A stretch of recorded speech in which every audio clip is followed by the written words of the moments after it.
Hey everyone, welcome back to HomeRecordingMadeEasy.com and here on my YouTube channel, and welcome to part 3 of this 3-part mini-series on 10 tips on how to build a successful home studio business. If you have not seen yet part 1 and part 2, click the links in the description box below. It'll take you out there to watch the first 2 parts. This is part 3.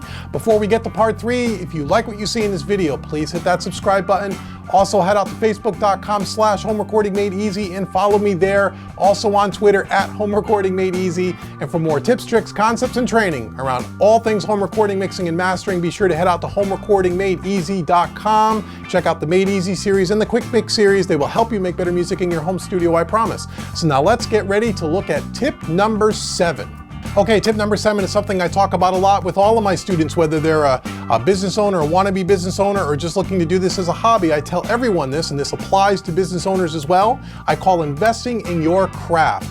Education, continuing your learning process, whether it be about business, whether it be about mixing, whether it be about recording, whether it be about songwriting, whether it be about production, whatever it is you're doing in your business as far as offering services to clients, you always want to be continuing to get better. And the way you get better is by self-education and investing in your craft. Whether it's you buying one of my products at Home Recording Made Easy or buying online tutorials, whatever the case might be, you always want to continue to get better. To this day, I still take paid courses on different aspects of business. For example, I've taken some business courses. Every now and again, I'll take a mixing class from a mastering engineer or a mixing engineer. I'm always looking to get better at what I do, and you should do the same.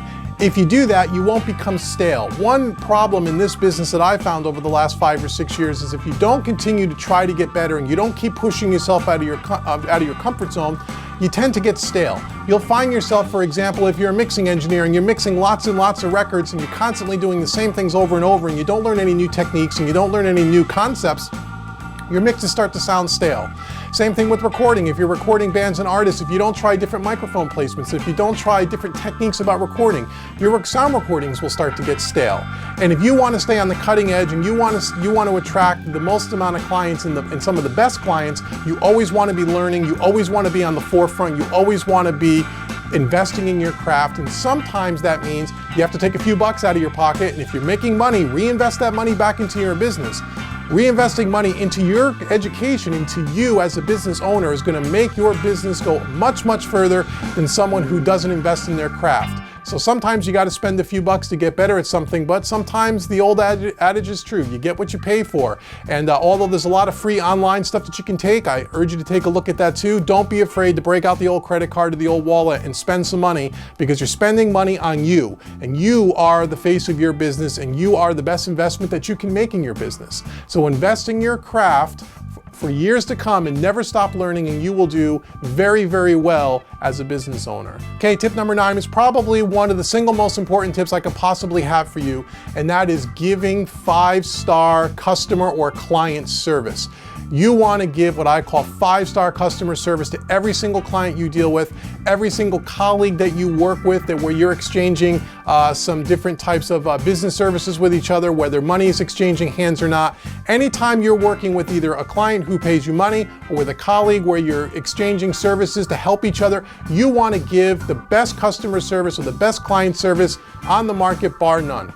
In today's day and age, what I find, especially with the internet and everything being done online, you lose some of that personal connection with people. It used to be if you wanted to go to a recording studio, you wanted to have your record mixed, you'd walk into a recording studio, you'd meet face to face with a client, you'd have a personal connection. Those days are kind of long gone with the advent of the internet, and everything is done online. Sometimes you don't even actually speak to the person that you're actually dealing with. If you're a mixing engineer, for example, you may work with clients, as I do, where people just do everything through PayPal, everything is done through email, maybe once in a while through Skype, and you never really develop that personal connection. And it's a scary thing for clients to spend money online with someone that they really don't know, other than just from a website that you might have. So go above and beyond, and giving 5-star customer service helps ease that with prospective clients. And when a client has good customer service from you and you go above and beyond, they will be sure to come back and be a repeat client. So I always talk about over-delivering. Whatever somebody pays for, I try to give them double that in service. So if someone pays me $400 to mix a song, for example, I try to give them $800 worth of service, whether that is a great mix and several revisions, whether that's giving them free mastering as part of it as kind of an add-on that they weren't really expecting when they first booked me. Whatever it is, if they have an issue, you jump right on it and you take care of it right away. Someone sends you an email about something or a question about something on your website or one of your services or one of your products. If you jump right on it, you get right back to those people. That is 5-star customer service. Every single email that gets sent to you, you should respond to within 24 to 48 hours. If you're someone who runs like a YouTube channel as an education site, sort of like Home Recording Made Easy, someone leaves a comment on your YouTube channel, you should answer it within 24 to 48 hours. You want to go above and beyond to make sure that anyone that could be a prospective client or a current client feels like they're being treated right. If they feel like they're being treated right, they're going to be a lot more comfortable with handing over their money to you for one of your services, especially if you're good at what you do. And we all know you want to be good at what you do. So go above and beyond, 5-star customer service, set yourself apart from the rest. I can tell you many times I've tried to deal with lots of companies and lots of different people in this business and their service kind of sucks. And I've always prided myself on having the best customer service on the market. And even though I'm sure there's a lot of great people out there with a lot of great customer service, there's a lot of people out there who don't give great customer service, and you want to be number one, or you want to strive to be number one. I get lots and lots of emails and comments and phone calls and texts from people thanking me for my great services and thanking me for the help that I had given them when they had a problem. And that goes a long way with people. Trust me, you want to do this. You don't want to just take somebody's money and completely forget about them. Okay, I'm harping on this a little because I really want to drill it into your head. Okay, pay attention. 5-star customer service is one of the most important things you're ever going to do to be a successful business long term. You don't have good service, even though you may be real talented at what you do, you will go out of business sooner or later because people are not going to want to work with you. Okay, so 5-star customer service and you'll be ready to go for a long time coming. Now let's get on to the next tip and the last tip in this series, tip number 10. Okay, tip number 10 and our last tip for this mini series is something that's not, I guess it's a tip, it's really some advice. It's just be patient. Building a successful business takes time. Regardless of what kind of business you're in, we're talking about the home studio business, but this really translates to any business. If you're going to start a business, again, it is very, very rare that you go from no business at all to being a multimillionaire overnight. It doesn't work that way. It takes time and you need to be patient. This is why I talked about in the last part 2, I talked about keeping your day job as long as you can, because you don't want to have that pressure and you don't want to feel rushed to having to make money in your new home studio business, because you will make bad decisions if that is the case. You won't think clearly and you won't see the big picture. So just be patient. This does take time.